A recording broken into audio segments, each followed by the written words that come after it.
They blocked me from my dream university. The shocking thing I did next. This is a story that nearly broke me. A battle of wills against the people I loved most. Accepted into my absolute dream university. The one place I thought I'd finally become someone. Columbia University. But then came the bomb. Actually, we can't afford it. Those words echoed in my head like a death knell. It felt like my entire future, the one I'd sacrificed everything for, was being snatched away. I'm like, this isn't happening. I was determined to make this dream come true regardless of what happened. Buckle up, because what happened next will shock you. Even I never saw it coming. This is going to be messy, I warned you. Picture me, Mia, your classic bookworm. Cliché, I know. So, when that acceptance letter from Columbia University landed in my hands, it felt like I'd finally achieved something monumental. Not just for myself, but for my whole family. Growing up in a small town just outside Reading, Pennsylvania, nobody in my family had ever even considered anything like this. College, maybe community college. Even then, it wasn't exactly a high priority. So, there I was, acceptance letter trembling in my hand, heart practically leaping out of my chest. Columbia, I hadn't even dared to hope it was possible. For a blissful few days, I allowed myself to bask in the sheer joy of it all. But then, of course, reality crashed down. I excitedly brought it up to my parents, fully expecting them to be as thrilled as I was. Instead, they just stared at me, blankly. You're not serious, my mom finally said, her voice flat. Yes, I am serious. Columbia, Mom, the Ivy League, this is huge. I tried to keep my voice level, completely bewildered by their lack of enthusiasm. My dad, Tom, cleared his throat, and without even looking at me, dropped the bombshell. Mia, we can't afford that. I felt my stomach plummet into my shoes. Dad, we talked about this. Mia, my mom cut in, folding her arms as if bracing herself for a fight I didn't understand. We've been talking. And with Ben's medical bills, it's just not realistic. We thought Temple would be a good option. They gave you a nice scholarship there. My blood ran cold. This was not happening. They weren't seriously suggesting I just give up. Wait, you're telling me to forget about Columbia and just go to Temple? I couldn't keep the edge out of my voice. Mom, I've worked my whole life for this. You always told me to work hard, that it would pay off. Your mother and I are trying to be practical here. Do you think you're the only one who wants this for you? We're not trying to hold you back, but this is about money. I could feel the tears welling up, but I refused to cry in front of them. So, that's it then. I looked back and forth between them, a desperate plea for understanding in my eyes. You're just going to decide this for me. It's not about deciding for you, my mom said, exasperated. It's about what we can manage as a family. This isn't just your decision. You're asking us to take on an enormous financial burden. I'm asking you to support me, I retorted, my voice cracking despite my best efforts. I'm asking you to believe in me, like you always said you would. My dad finally put down his fork and looked me squarely in the eye. We do believe in you, Mia. I'm sorry, but this just isn't going to work. My mind went completely blank. After that soul-crushing conversation, every time Columbia came up, it spiraled into another agonizing argument. They told me to be reasonable, to look at the bigger picture, to be grateful for what I had. I told them they were giving up on me, crushing my dreams before I even had a chance. Meanwhile, my friends were sending each other excited texts about college plans, dorm room decorations, and orientation schedules. I was trapped watching everyone else live out my dream, the one I'd earned. One particularly dark day, I called my best friend, Rosa. She picked me up, and we drove around aimlessly for hours before parking near the park. I sat there, unleashing every single thought and frustration that had been festering inside me. They're being so ridiculous, Rose, I fumed. But the second it actually matters, they tell me to be realistic. What does that even mean? Rosa was quiet for a moment, clearly choosing her words carefully. Honestly, Mia, I mean, the bills, your brother's stuff. Maybe they feel like they're drowning. Yeah, well, I'm drowning too, I said, fighting back tears. And they're letting me. They don't get it. This is my one shot at something bigger than this town, bigger than everything they settled for. How can they not see that? She put her hand on my shoulder, offering a silent comfort. What if there's a way to make it happen without them? I blinked at her, confusion warring with a glimmer of hope. You think I can pay for Columbia with minimum wage? No, but you're the smartest person I know, Mia. There's got to be a way. Maybe you'll find some scholarship, get a job. I don't know. Something. But you've come this far. I just don't think you should give up. Her words resonated with me, a lifeline in a sea of despair. After a sleepless night of agonizing, I decided she was right. Giving up wasn't an option. If my parents weren't going to help me, I'd find a way to do it on my own. So, I dove headfirst into the most intense research of my life. I stayed up until 3 o'clock or 4 o'clock in the morning most nights, scouring the internet for scholarships, grants, and any other financial aid I could possibly apply for. I'd already gotten some aid from Colombia, but it wasn't enough. I wasn't stopping until I'd exhausted every single avenue. One afternoon, I stumbled across a few forums talking about negotiating financial aid. It seemed like a long shot, but I was desperate. So, I nervously called the Colombia Financial Aid Office and somehow managed to get through to a guy named Mr. Delaney. "Hi, Mr. Delaney, this is Mia Carson," I said, desperately trying to keep the panic out of my voice. "I've been accepted for the fall semester, and I've gotten some aid, but my family is going through a rough time, and it's not enough. Is there anything else I can do?" I held my breath, bracing myself for the inevitable rejection. "Mia, we understand that financial circumstances can be complicated," he said finally. "There are additional grants and funds available for students facing unexpected hardships. If you can provide some more documentation about your situation, we might be able to find additional aid for you." Yes, absolutely, thank you," I practically shouted, relief washing over me. He gave me a list of documents they needed: pay stubs, tax returns, bank statements. I spent the next few days meticulously gathering everything, triple-checking every form, every number, every detail. When I finally sent it all in, it felt like I'd just climbed Mount Everest. Then came the waiting. It was excruciating, especially because I didn't want to tell my parents about it. They'd made their position crystal clear, and I wasn't about to rehash that argument. I threw myself into job applications instead, figuring that if all else failed, I could at least try to save as much as possible over the summer.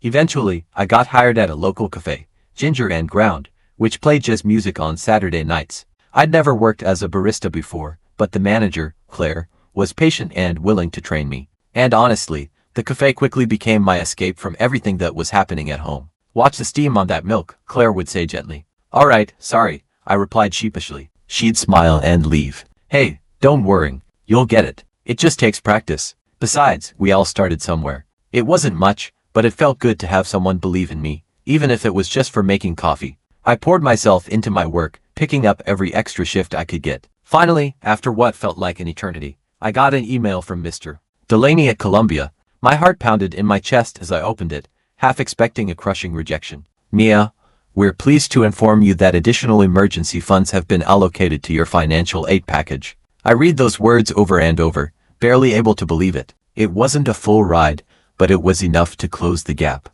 With my job and the additional aid, I could actually afford to go to Columbia. I desperately wanted to tell my parents, to share the good news, to show them that I'd found a way. But something held me back. I was still deeply hurt and angry that they'd shut me down so quickly, that they'd been so ready to let my dream slip away. And honestly, I wasn't ready for them to take any of the credit for this. So, I kept the news to myself. I threw myself into my last few weeks in reading, saving every single dollar and keeping Columbia at the forefront of my mind. I even had a little envelope taped under my mattress labeled NYC Survival Fund. I couldn't afford to go out with friends or spend money on anything beyond absolute essentials, but I didn't care. Every bit of sacrifice felt like one step closer to the life I was building for myself. Of course, my parents eventually found out. I accidentally left a letter from Columbia lying on the kitchen counter one morning, one of the official confirmations of my enrollment, with the updated financial aid details. I'd been rushing that morning and hadn't even noticed it when I left. That evening, my mom confronted me. "So," she said,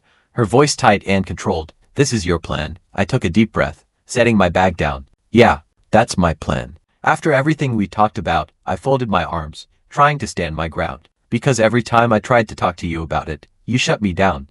I didn't want to go behind your back, but you left me no choice." "We didn't shut you down, Mia," my mom snapped. "We tried to make you understand the reality of our finances. Do you think we're happy about this? Do you think we want to watch you struggle? I'm already struggling."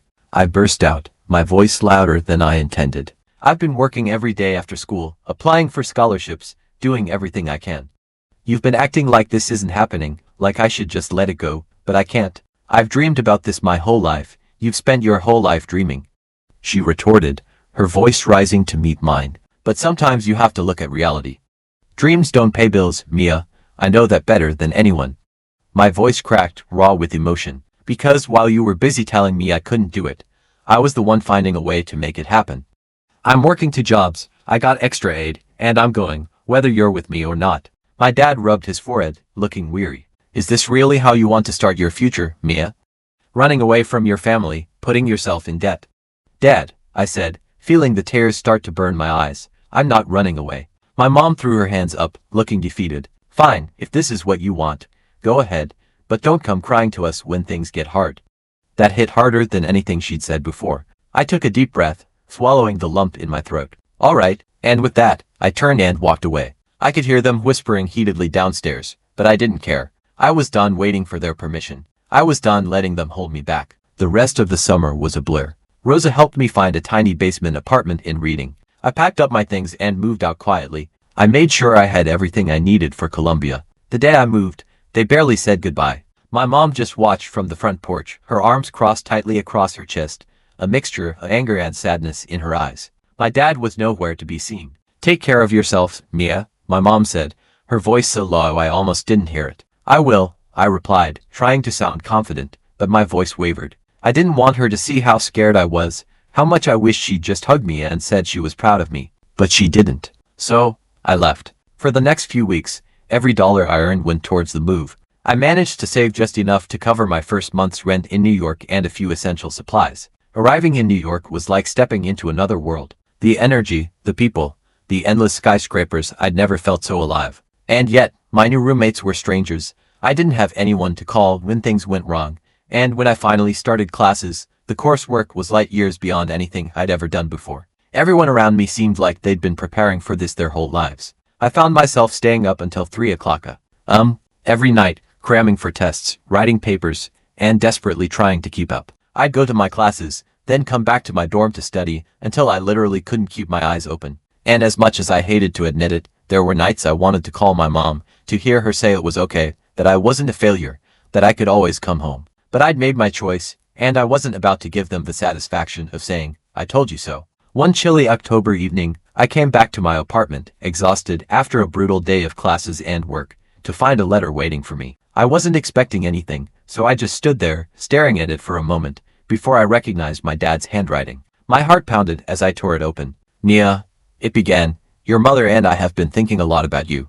We know it hasn't been easy for you, and honestly, it hasn't been easy for us either. Seeing you go off on your own was hard, but I want you to know that we're proud of you. You were right to follow your dream, even if we didn't understand it. I hope you're doing well, I hope you're safe, and if you ever need anything, we're here. I read the letter again and again, barely able to believe my dad had actually written those words. For the first time since I left, a wave of relief washed over me. Maybe things weren't perfect between us, but maybe they didn't have to be. That Thanksgiving, I decided to go back to Reading. I hadn't planned on it, but on a whim, I booked a bus ticket home. I was nervous the entire way. I didn't know what to expect. When I finally walked up to my parents' house and knocked on the door, my mom opened it. Mia, she said, her voice catching. Hey, Mom, I replied tentatively. For a moment, we just stared at each other, and then, without another word, she pulled me into a hug. I could feel her shaking. Welcome home, she whispered, holding me close. Things were still a little awkward, but my dad tried to keep the mood light, cracking a few jokes and asking about my classes. We sat down for dinner, and for the first time in months, I felt like I was exactly where I was supposed to be. After dinner, as we sat around the table, my mom looked at me, her eyes filled with a mixture of love and regret. I'm sorry, Mia, she said quietly. I'm sorry we didn't see how important this was to you. I swallowed hard. I'm sorry too. I shouldn't have gone behind your back. My dad reached across the table and gave my hand a squeeze. You've done good, Mia. We're proud of you. In that moment, all the anger, all the resentment, seemed to melt away. We weren't perfect, but we were family. And for the first time, I felt like they finally understood me, like they were ready to stand by me, no matter what. Going back to Columbia after that visit was different. I felt lighter, stronger, like I wasn't fighting this battle alone anymore. And as hard as it had been, I know I wouldn't have changed a thing. I had fought for my dream, and I'd won. And now, for the first time, my family was with me every step of the way. So, there you have it. My crazy, messy, dream-chasing journey. Did I handle this situation the right way? Was I too stubborn? Should I have listened to my parents? I'm genuinely curious to hear your perspectives. Based on everything you've read, what do you think? I'm open to hearing any and all opinions about whether I made the right call in pursuing my dream the way I did and navigating the complex family dynamics that came into play. It would be comforting and insightful to hear if others feel I could have approached things differently, or if they believe I was justified in my actions given the circumstances and the importance of my education to me. And any reflections on how to better manage similar situations in the future are more than welcome.